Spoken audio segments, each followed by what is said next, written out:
Good morning mga kamami Angel. Ayan guys, nagpunta ulit ako sa Mercury Drug. Bumili ako ng gatas ni Angel guys. Ayan ang gatas ni Angel guys. Kalain mo guys, pag naubusan siya ng gatas at malapit na siyang maubos, kinakabahan na ako. Kasi hindi biro po ang presyo ng kanyang gatas.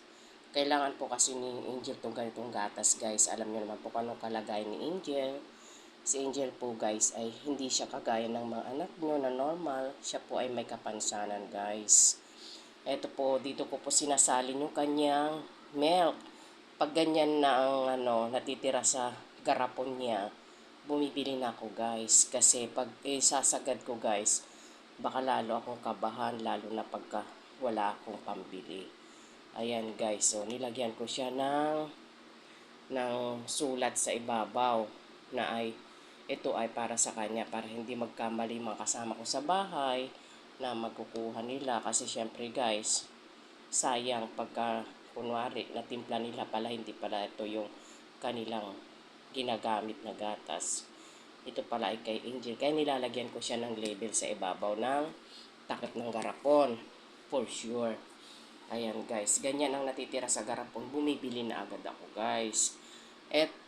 Itong isang ganito guys na 900 grams vanilla 10 plus is umaabot sa kanya guys ng 2 weeks.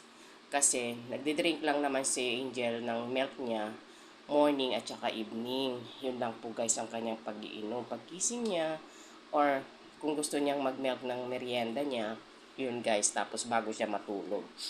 Yun lang po guys ang kanyang pag-iinom ng milk. Basta everyday, kailangan po niya kasi yan guys. Para sa niya, nutrition ba. Tapos, ang vitamin C naman po niya ay ito. Medyo afford naman na ito guys kasi mura lang siya. Ayan, yan lang po ang presyo niya. 120 ml na po to guys. Tapos, pag sinisipon naman po siya, ito yung binibigay ko sa kanya. Nasa 205 yata, 206 to. Basta ganun guys. Yan ang binibigay ko. Tapos ang pinaka toothpaste naman po niya, yan. Kasi tinututbrasan ko siya guys. Pambata yung niya guys, yung kanyang toothpaste. Kasi pag yung toothpaste namin na ginagamit na para sa mga adult is very strong yung lasa. Hindi niya kaya guys na yung lalamunan niya. Kaya binibilang ko siya ng for kids talaga na toothbrush kahit siya dalaga na. Kasi si Angel guys 12 years old na siya. Ayan guys yung mga kanyang ginagamit, daily needs po niya. Ito, hindi naman daily needs niya ginagamit po guys. Pagka nagkakasipon lang siya.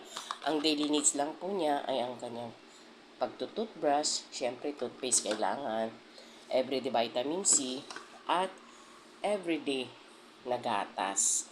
Yan guys. Hindi po biro ang presyo ng kanyang gatas ni Angel guys. Lagi talagang ito ay pinaglalaanan ko, pinagtatabihan ko kahit konting barya-barya na lang, sinisave ko pa rin po guys para sa kanyang gatas, sa kanyang diaper, kasi hindi po talaga biro ang presyo ng kanyang diaper at saka gatas. Kasi ang diaper na po niya guys is adult na rin. Ayan. Pero pinakamahal talaga guys na para sa akin nagbibigay ng kaba pag wala kang budget ay ang gatas niya.